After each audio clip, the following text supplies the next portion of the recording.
The Pittsburgh Steelers are entering one of the most fascinating and potentially defining offseasons the franchise has faced in recent years. And when you start looking closely at the situation, one thing becomes immediately clear. The organization has both flexibility and urgency at the same time. Right now, Pittsburgh is heading into free agency with a little over $50 million in available cap space. And that number alone opens the door for several major moves that could reshape the roster before the 2026 season even begins. But the financial picture is only the beginning of the conversation. The Steelers also have several strategic options that could create even more room if the front office decides to be aggressive. For example, there are a couple of players whose contracts could dramatically impact the cap situation if the team chooses to move on. One of the most notable names is linebacker Patrick Queen. After 2 disappointing seasons in Pittsburgh, releasing him would save the organization about $13.3 million against the salary cap. Another potential move involves quarterback Mason Rudolph. If the Steelers decided to part ways with him, the team could free up roughly $3 million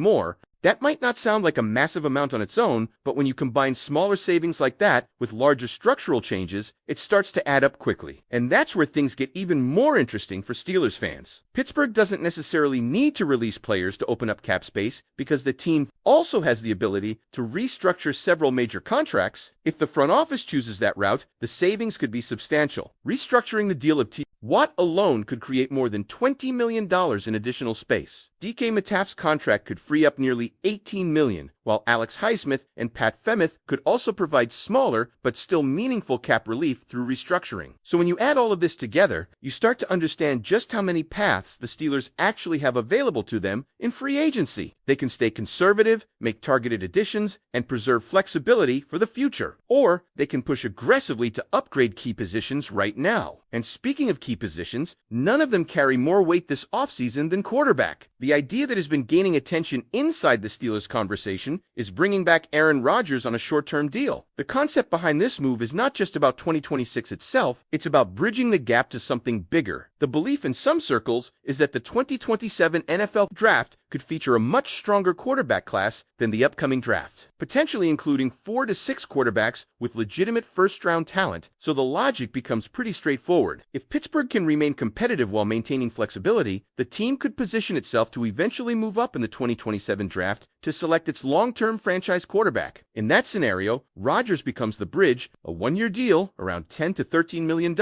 would allow the Steelers to stay competitive while keeping their long-term options open. And there are several reasons why this idea has traction. Rodgers already has familiarity with key offensive weapons like DK Metcalf, Pat Femeth, and Jaylen Warren. Continuity within the offense could make a huge difference in maintaining stability while the team prepares for its long-term quarterback future. There's also the leadership element to consider. Rodgers is known for his football IQ and his ability to control the line of scrimmage, and those qualities could be extremely valuable for a team that might also bring in a young quarterback to develop behind him. In that sense, he wouldn't just be the starter, he could also act as a mentor for whoever the Steelers eventually draft as their future quarterback. And here's another important detail that often gets overlooked: the locker room support. Many players who shared the locker room with Rodgers reportedly want him back, which says a lot about how he was viewed internally during his time with the team. Of course, the quarterback situation is only one piece of the bigger puzzle. The Steelers still have major decisions to make at running back, wide receiver, offensive line, and across the defense as free agency approaches. With this much cap flexibility and this many roster questions, the next several days could shape the direction of the franchise for years to come. And that's what makes this moment so intriguing for Steelers fans. The organization has the resources to make bold moves. But the real question is how aggressive Omar Khan and the front office are willing to be. So now I want to hear from you. If the Steelers truly are thinking about using a veteran quarterback as a bridge while aiming for the 2027 draft, do you believe bringing back Aaron Rodgers is the right move for Pittsburgh, or should the team pursue a completely different direction at quarterback? But once you move past the quarterback discussion, another key area that quickly becomes a major focus for the Steelers is the running back position. And this is where things start to get a little more complicated. There is a growing expectation around the league that Pittsburgh may allow Kenneth Gainwell to walk in free agency, even though he played a significant role in the offense last season. That possibility is surprising to a lot of fans, especially when you consider how important he was to the unit. Gainwell was heavily involved as a receiving option out of the backfield and frequently helped the offense get out of difficult situations situations as a checkdown target. His ability to catch the football and extend drives played a major role in keeping the Steelers' offense productive throughout the season. Even with that impact, the current expectation is that the Steelers may decide to move in a different direction financially. Instead of committing multiple years to Gainwell, the team could choose a much cheaper veteran option to complement Jaylen Warren, who many believe has proven he can handle the role of a true #1 running back. One name that has surfaced as a possible alternative is Aaron Jones. The idea here would not be for Jones to carry the full workload like he once did earlier in his career. At this stage, the expectation would be very different. He would come in on a 1-year veteran minimum contract around $1.25 million, serving primarily as a complementary piece behind Warren. And while some fans might immediately question that move because of Jones' age, there is still value in what he can provide. He remains a capable receiver out of the backfield and could replicate some of the same passing game contributions that Gainwell delivered. In other words, the Steelers could attempt to maintain that same offensive function while spending significantly less money at the position. Then you move to what might be the biggest offensive priority outside of quarterback, the wide receiver room. The Steelers are expected to be very active here, and one of the most talked about targets is Romeo Doubs. The belief is that Pittsburgh could make him one of their top priorities once free agency officially begins. However, the challenge is that the market for wide receivers this year appears to be extremely competitive. Because of that demand, the contract for Doubs could climb higher than initially projected. Instead of a moderate deal, the Steelers might ultimately need to commit somewhere around 4 years and approximately $20 million per season to secure him. That would be a serious investment, but it would also give Pittsburgh a reliable receiver capable of filling a major role in the offense, and the Steelers might not stop there. Depth at wide receiver is another area the team could address, especially considering the importance of having multiple options in modern offenses. One name connected to Pittsburgh is Jalen Tolbert, who has a connection with Mike McCarthy from their time together in Dallas. The expectation would be a short 1-year deal worth around $3.5 million.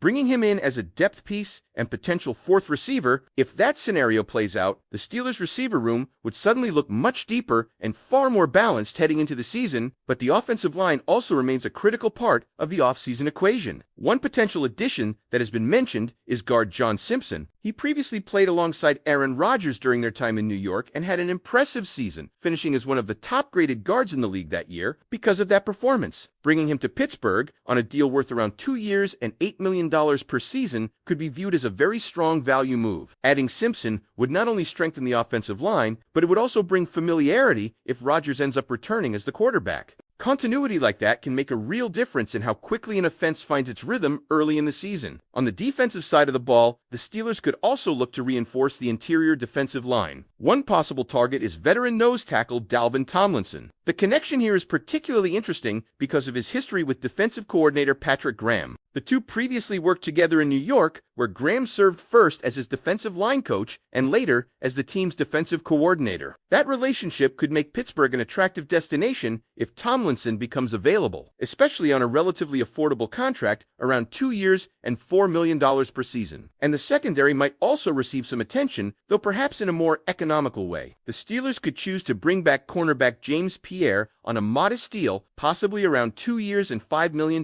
per season. Keeping a familiar face in the defensive backfield, at safety, the approach could involve experienced veterans rather than a massive financial commitment. Names like Donovan Wilson and Jamal Adams have been floated as potential additions, who could provide depth and versatility while the team continues building toward a long-term solution at the position. And when you step back and look at all of these possible moves together, a very clear strategy begins to appear. The Steelers may not be trying to completely rebuild the roster in one offseason. Instead, the focus could be on building a competitive team for 2026 while preserving flexibility for the future, especially with the possibility of targeting a franchise quarterback in the 2027 NFL Draft. So, now everything comes back to the same big question facing the organization. If this truly is the direction Pittsburgh is heading, building a competitive roster while waiting for the right long-term quarterback opportunity, will this strategy actually put the Steelers back in position to compete for a championship in the next few years? And when you continue to analyze this potential strategy, another interesting layer begins to appear. What the Steelers could really be attempting to do here is avoid the kind of desperate quarterback decision that many teams make when they feel pressured to find a long-term answer immediately. Instead of forcing a pick in a weaker quarterback class, the organization may be trying to maintain competitiveness while waiting for a stronger opportunity. That is why the idea of using a veteran bridge quarterback keeps coming back into the conversation. The Steelers would remain competitive, maintain stability inside the locker room, and still keep the door open to make a major move in the future. The belief around the 2027 draft class potentially being significantly deeper at quarterback is a huge factor in that long-term thinking. At the same time, the rest of the roster would continue evolving around that plan. If Pittsburgh successfully strengthens the offensive line, adds another reliable wide receiver, and maintains its defensive identity, the team could realistically stay in the playoff conversation even while operating with a short-term solution at quarterback. That kind of stability is extremely valuable for a franchise that prides itself on consistency and competitiveness year after year. Another thing worth paying attention to is how aggressive Omar Khan might be in the trade market. Steelers fans remember very well that last offseason, the team made a major move just before free agency officially opened when DK Metcalf was traded to Pittsburgh. That type of surprise move is exactly why many fans are watching closely in the days leading up to the legal tampering period. Because if the front office decides to strike again, it could happen quickly and unexpectedly. The Steelers have the cap flexibility, they have draft capital, and they have several positions where an upgrade could significantly impact the roster, whether that comes at wide receiver, defensive line, or even in the secondary. The possibility of a sudden move cannot be ruled out, and that's what makes this particular offseason feel so important. Pittsburgh is standing at a crossroads where every decision from quarterback to depth signings contributes to a much bigger long-term plan. The next week of free agency activity could quietly shape the direction of this franchise for the next 3 or 4 seasons. So now the spotlight turns to the front office. Will the Steelers follow a disciplined long-term strategy and build patiently toward that 2027 quarterback opportunity? Or will an unexpected move suddenly change the entire direction of the offseason? And another important factor that Steelers fans should really keep in mind as all of this unfolds is the timing of free agency itself. The next several days are not just about signing players, they're about how quickly opportunities can appear and disappear across the entire league. Once the legal tampering period begins, conversations between teams and agents move incredibly fast, and a plan that looks perfect on paper can suddenly change within hours. That's why Pittsburgh's financial flexibility matters so much right now. Entering this period with more than $50 million